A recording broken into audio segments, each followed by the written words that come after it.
मैं हिंदू धर्म में जन्मा जरूर हूं, लेकिन हिंदू के रूप में मरूंगा नहीं। ये शब्द थे डॉक्टर भीमराव अंबेडकर के। डॉक्टर भीमराव एक ऐसे नेता जिन्होंने सिर्फ संविधान नहीं लिखा, बल्कि एक नई सोच, एक नई राह भी गढ़ी। जिन्होंने न सिर्फ सामाजिक अन्याय के खिलाफ आवाज उठाई, बल्कि लाखों दलितों को आत्मसम्मान की राह भी दिखाई। अंबेडकर जानते थे कि सामाजिक मुक्ति सिर्फ कानून से नहीं, बल्कि धार्मिक बदलाव से भी आ सकती है। अंबेडकर जानते थे कि सिर्फ राजनीतिक अधिकारों से दलितों की मुक्ति संभव नहीं, उन्हें सामाजिक और धार्मिक आजादी भी चाहिए थी। उन्होंने कई धर्मों का अध्ययन भी किया, जिनमें इस्लाम, ईसाई, सिख और बौद्ध धर्म शामिल है। फिर उनके जीवन में एक ऐसा समय भी आया जब उन्होंने धर्म बदलने का फैसला लिया। कारण बचपन से ही भेदभाव का सामना करने वाले बाबा साहेब समाज से पूरी तरह से वर्ण और जाति व्यवस्था को खत्म करना चाहते थे। डॉक्टर भीमराव ने धर्म बदला और बौद्ध धर्म को चुना। लेकिन फिर सवाल भी उठे। सवाल ये कि आखिर उन्होंने इस्लाम को क्यों नहीं चुना। डॉक्टर भीमराव अंबेडकर का जन्म मध्य प्रदेश के एक छोटे से गांव में हुआ था। हालांकि उनका परिवार मराठी था और मूल रूप से महाराष्ट्र के रत्नागिरी जिले में अंबेडवे गांव से था। उनके पिता का नाम रामजी मालोजी सकपाल और मां भीमाबाई थी।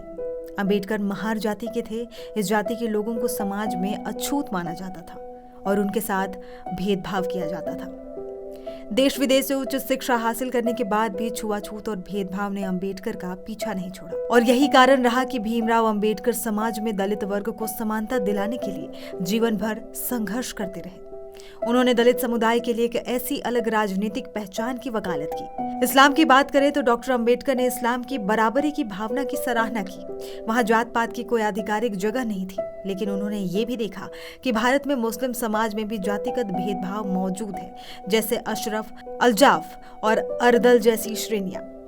उन्हें डर था कि इस्लाम अपनाने से उनके अनुयायी एक नई धार्मिक पहचान तो पा जाएंगे, लेकिन सामाजिक बराबरी शायद फिर भी दूर रहेगी।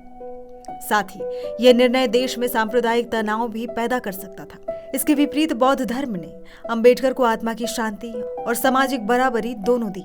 आखिर में अंबेडकर ने बौद्ध धर्म को इसीलिए चुना क्योंकि ये न सिर्फ जातिवाद से मुक्त था, बल्कि ये एक तर्कवादी, नैतिक और शांतिपूर्ण जीवन दर्शन भी प्रस्तुत करता था। 13 अक्टूबर 1935 को येवला, नासिक में एक सार्वजनिक घोषणा में बाबा साहेब ने कहा कि मैं हिंदू धर्म में पैदा हुआ था, लेकिन मैं हिंदू के रूप में मरूंगा नहीं। जिसके बाद 14 अक्टूबर 1956 को बाबा साहेब ने अपने करीब 3 लाख अनुयायियों के साथ नागपुर में बौद्ध धर्म में दीक्षा ली। डॉक्टर अंबेडकर का धर्म परिवर्तन केवल एक व्यक्तिगत निर्णय नहीं था, ये एक सामाजिक क्रांति का भी प्रतीक था, जो आज भी लाखों लोगों को प्रेरणा देता है। धर्म बदलना आसान था, लेकिन सही धर्म चुनना एक क्रांतिकारी फैसला था, और अंबेडकर ने उस फैसले से इतिहास रच दिया।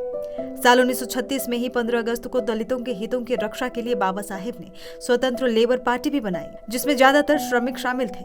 इस पार्टी ने साल 1937 में केंद्रीय विधानसभा चुनाव में भी 15 सीटें जीती। महात्मा गांधी दलित समुदाय को हरिजन कहकर बुलाते थे, लेकिन अंबेडकर ने इस बात की भी खूब आलोचना की थी। इसके बाद साल 1941 और साल 1945 के बीच उन्होंने कई विवादित किताबें भी लिखी। इन किताबों में थॉट्स ऑन पाकिस्तान और what Congress and Gandhi have done to the untouchables भी शामिल है। अपनी आखिरी किताब the Buddha and his Dhamma को पूरा करने के 3 दिन बाद 6 दिसंबर 1956 को दिल्ली में उनका निधन हुआ।